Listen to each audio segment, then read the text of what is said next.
Audio Jungle. Audio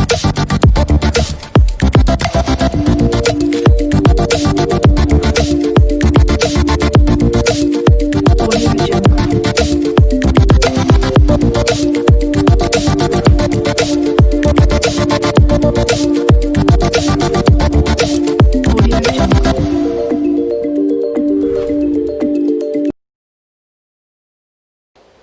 Buenas noches, doctora. Mi nombre es Valeria Topón y yo voy a hablar acerca de la circulación coronaria.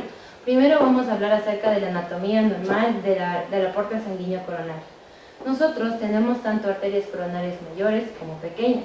Estas arterias coronarias mayores van a estar ubicadas sobre la superficie del corazón. Las arterias coronarias pequeñas, en cambio, van a estar ubicadas desde la superficie y se van a introducir en la masa muscular cardíaca. Estos son importantes porque estas van a contribuir o van en sí a darles la nutrición necesaria al músculo cardíaco.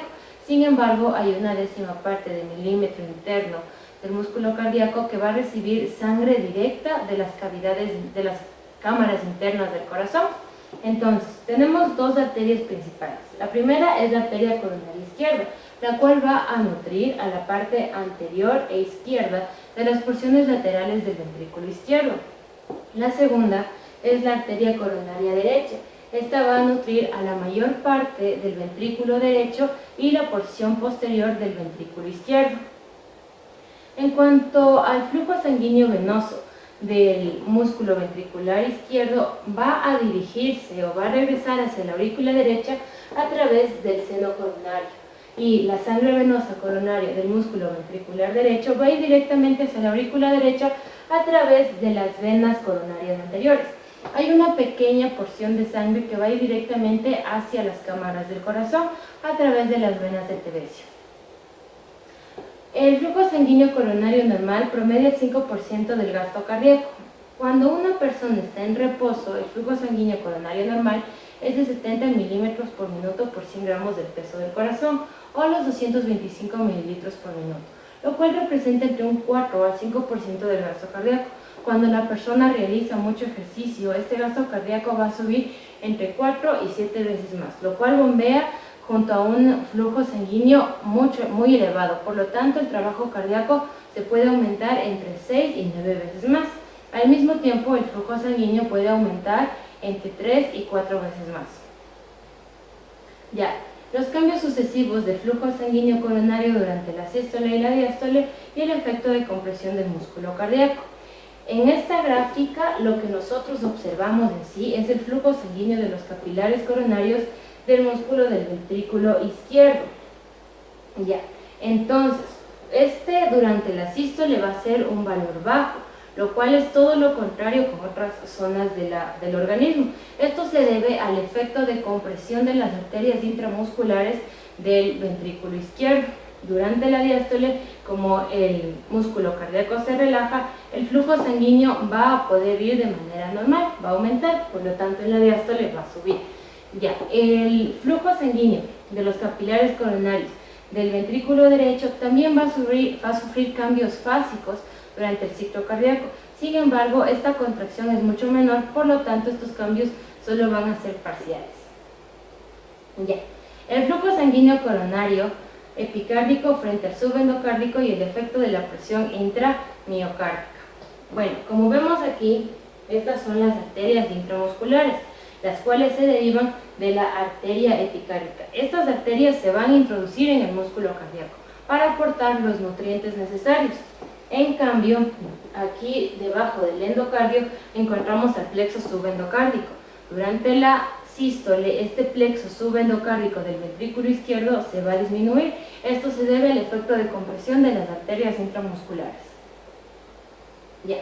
El control del flujo sanguíneo coronario. Primero vamos a hablar acerca del metabolismo muscular local, es el controlador principal del flujo coronario.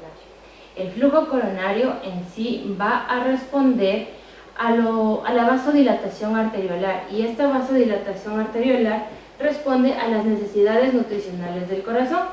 Comencemos con esto. Entonces, si hay una menor actividad cardíaca, hay un menor flujo sanguíneo, y si hay un aumento en la contracción cardíaca, hay un aumento en el flujo sanguíneo. Con esto podemos hablar acerca de la demanda de oxígeno como el factor principal en la regulación del flujo sanguíneo. El flujo sanguíneo de las arterias coronarias está regulado en proporción a las necesidades de oxígeno de la musculatura cardíaca. Cuando el músculo cardíaco tiene pocas cantidades de oxígeno o una cantidad de oxígeno insuficiente, los miocitos van a liberar sustancias vasodilatadoras. Una de estas es la adenosina. Entonces, aquí está aquí está. Hay una insuficiencia de oxígeno. Por lo tanto, este miocito primero libera ATP. Este ATP se degrada en monofosfato de adenosina y este monofosfato de adenosina se degrada en adenosina. Esta adenosina va a viajar hacia los líquidos tisulares, aumentando así el flujo sanguíneo coronario. Esta no es la única sustancia vasodilatadora. También tenemos a los iones de potasio, los iones de hidrógeno, las prostaglandinas y el óxido nítrico. Ya.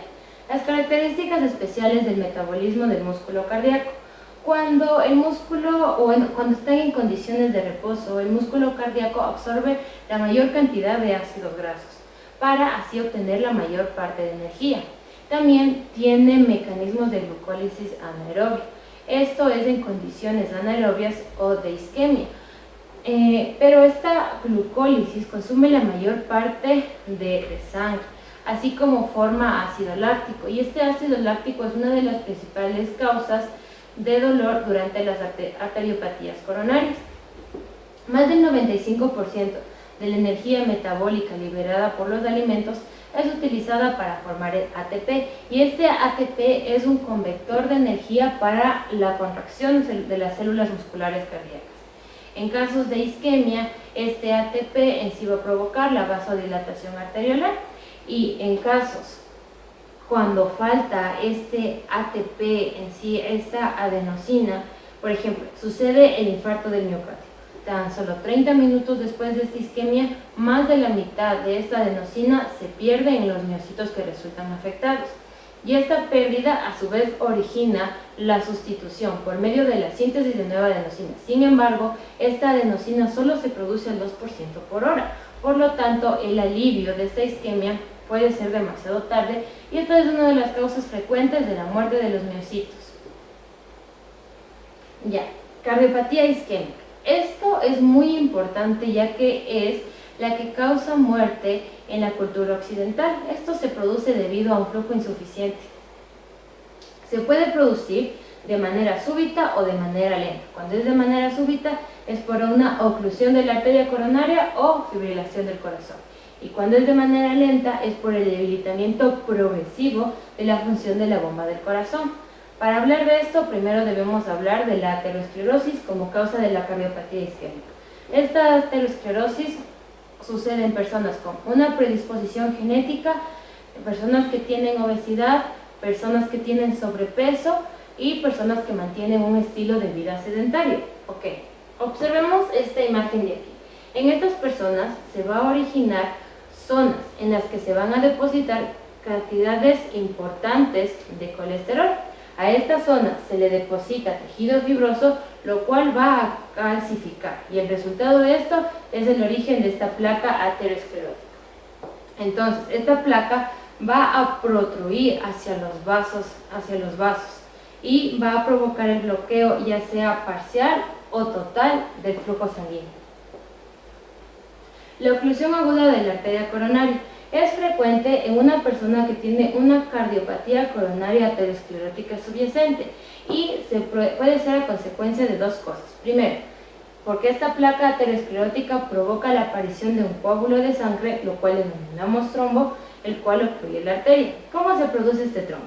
Esta placa en sí se origina por debajo del endotelio. Cuando este endotelio sufre una ruptura y entra en contacto directo con la sangre circulante, y esta placa en sí no es regular, las plaquetas se van a ir adhiriendo a esta placa.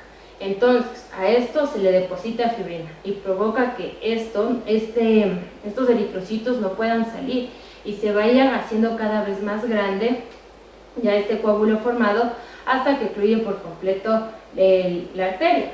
Hay ocasiones en que este trombo no va a quedarse en su zona de origen, por lo tanto va a viajar distalmente, más cerca del árbol arterial periférico y en este caso se denomina émbolo coronario.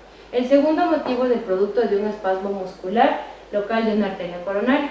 Este se produce por la irritación del músculo cardíaco debido a los bordes de la placa aterosclerótica. Y la segunda es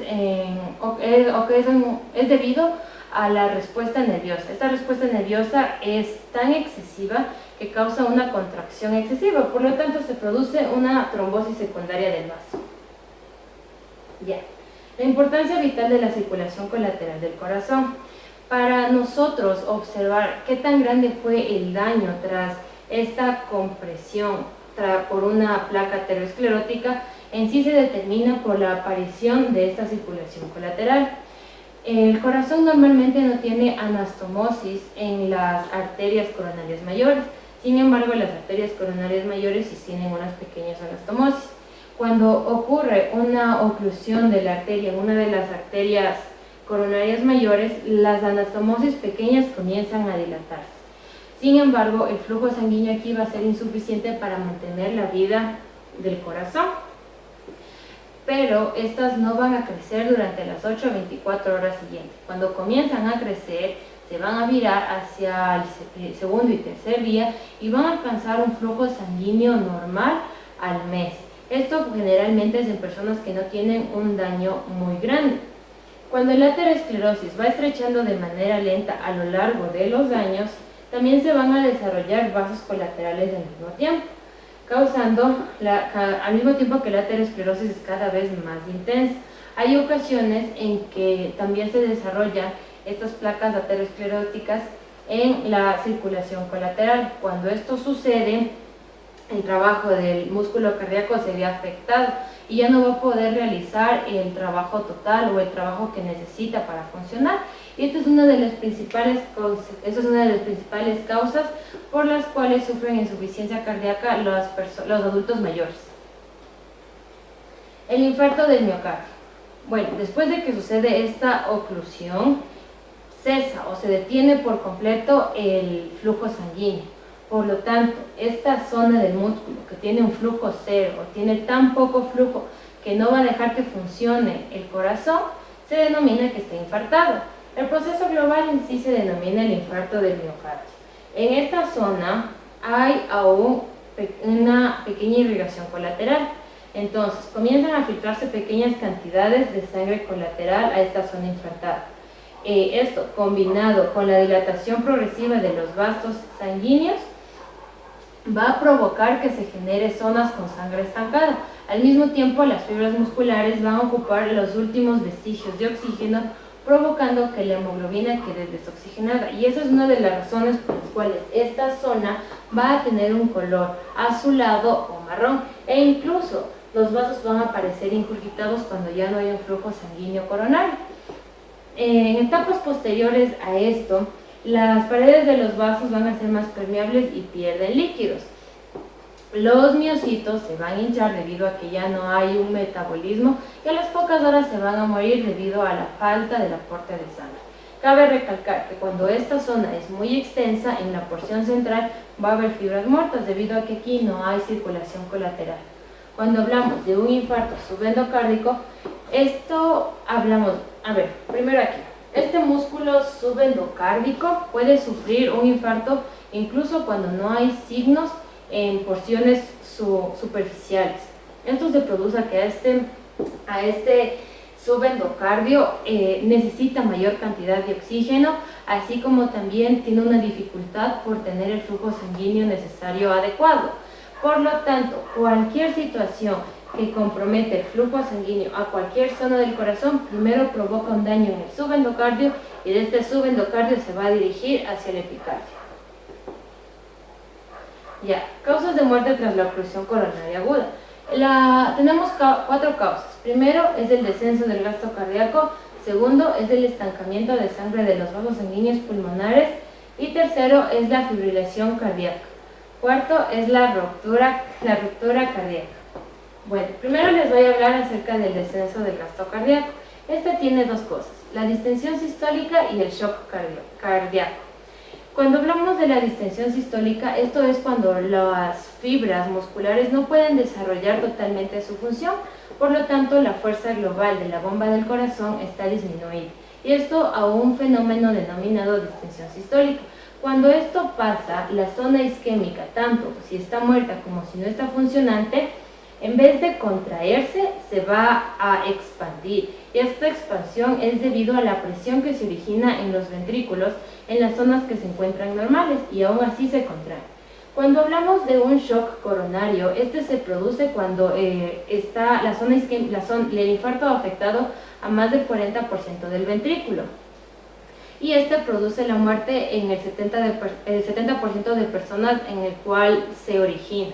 En cambio, el corazón ya es incapaz de contraerse, por lo tanto, la fuerza que tiene el corazón para bombear se disminuye, provocando así la insuficiencia cardíaca.